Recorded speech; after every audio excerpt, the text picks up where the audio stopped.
Hey everybody, so I'm excited to let you guys know that Dune Awakening patch 1.1.0.15 is now out, and there are some big changes here which should help with some of the PvP in the deep desert, as well as other fixes and things. So this is great.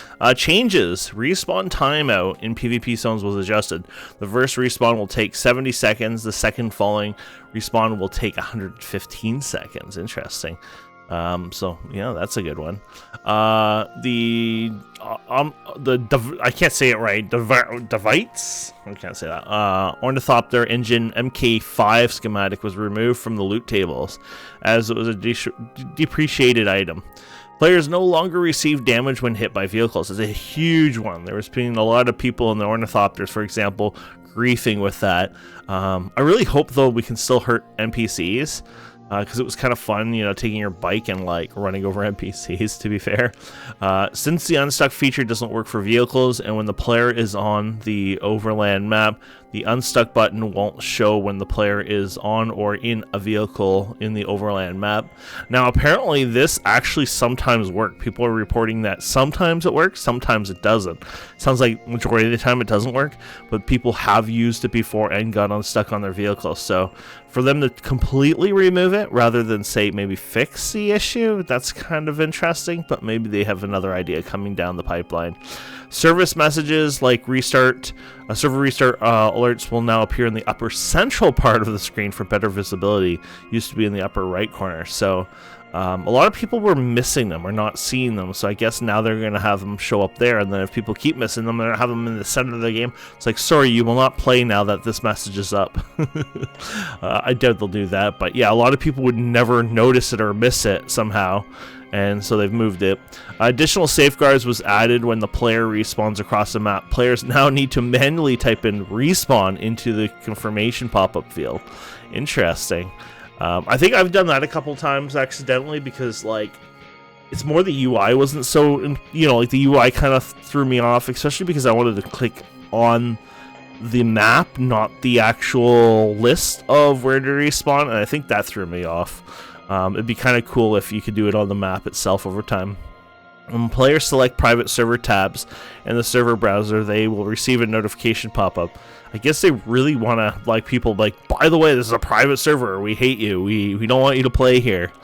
I'm guessing that's sort of the thing going on. I don't know if I like that, just because it's like the private servers are already, like, the cards are stacked on them. No one's going to be playing them, and this just makes it harder. Another set of changes to further improve the game, server and client stability. Okay. Fixes. Fixed an issue where the game client could freeze when the player attempted to cross the deep desert server border. Well, that's a good one. Fixed an issue where players who shared their base access with friends could not sometimes abandon their base via the map marker. Oh, interesting. Fixed an issue that caused the dart trails from the manual pestle to sometimes deviate from the intended direction. That's actually kind of funny.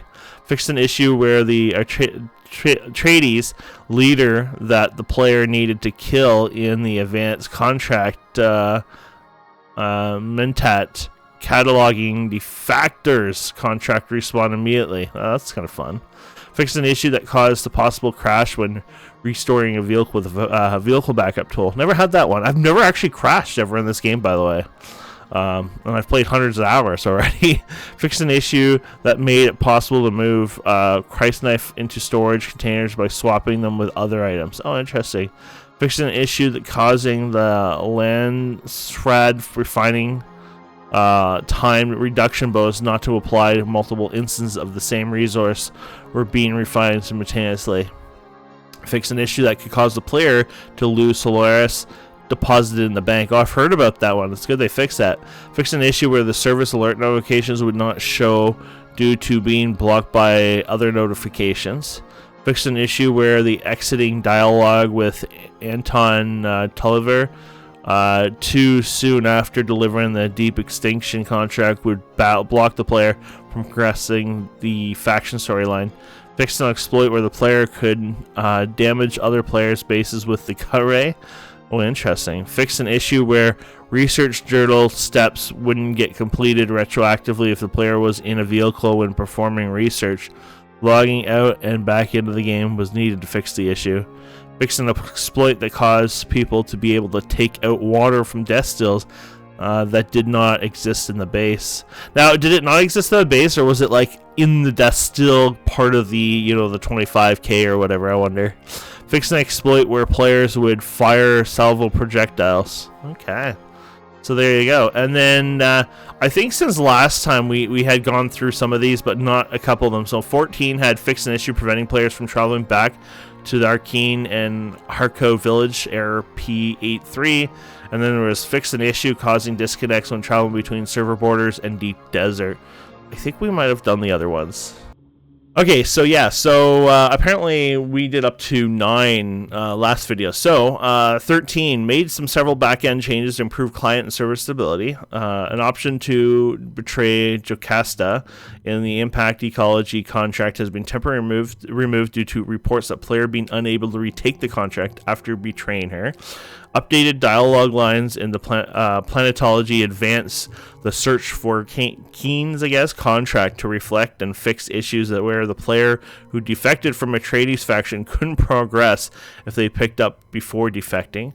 Fixes. Fixed an issue where the player couldn't change the description of their guild, the name of their subfief console, or base blueprints. Fixed an issue where the limited CPU usage graphics option not apply to all quality presets. Okay, and then 11 here we have changes. Deploy another set of changes to further improve the game server and client stability. Added more localization. And then fixes, we have fixed an issue with the in-game UI showed the name of the siege when visiting the streamer mode. Fixed an issue where players could sometimes see selected NPCs offset from their normal position. Fixed a rare issue where players with above minimum hardware could sometimes receive a pop-up warning that their hardware was below minimum specifications. So that is the updates we have. That was a really nice one too. This 15 was a really big one, which is really good. That should fix some issues and make people a bit happier. They still have a long way to go, because I think once people get to the Deep Desert, they're going to find that a lot of people are not going to be enjoying it as much as they were hoping, I think.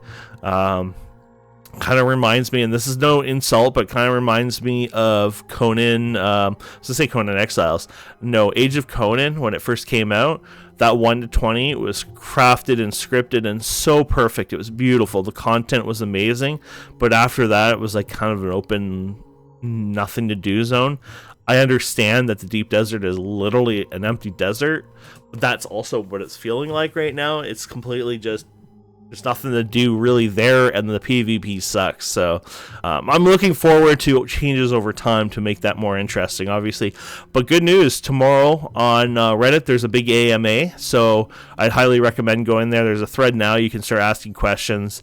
And my questions are actually, hey, I would like to know if you're considering releasing the server files eventually. My only excuse I've ever heard about not releasing server files is, well, people can use it to exploit. People are already going to use the game itself to exploit on the official servers. If they do it on private servers, people like me as a server admin will put a lot of time and effort into trying to find the exploit, repeat the exploit, and even report the exploit to the developers. I feel like we would actually be a gift, not a deterrent to having private servers like that.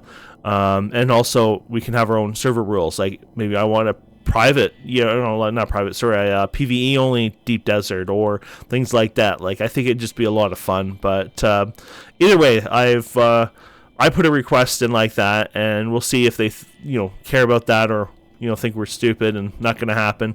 I also said PvE servers because I think there's a lot of people who like the PvE servers. Don't get me wrong, I know the end game is about PvP, but it wouldn't hurt to just say, oh, we have a server that's completely PvE with optional PvP features on it. For example, you could do something like that down the road. I don't think that's a bad thing. You're just keeping another group of players happy, and the other players were happy as well. Maybe they should I even suggested even a PvP server where, hey, the basin itself is mostly PvP. Maybe South Basin, for example, is safe, but after that, the world is your oyster for PvP, right? But anyways, yeah, thank you so much for watching. Hope you've enjoyed this. Please don't forget to subscribe, comment, like, and we'll see wonderful people next time. Have a wonderful day. Goodbye.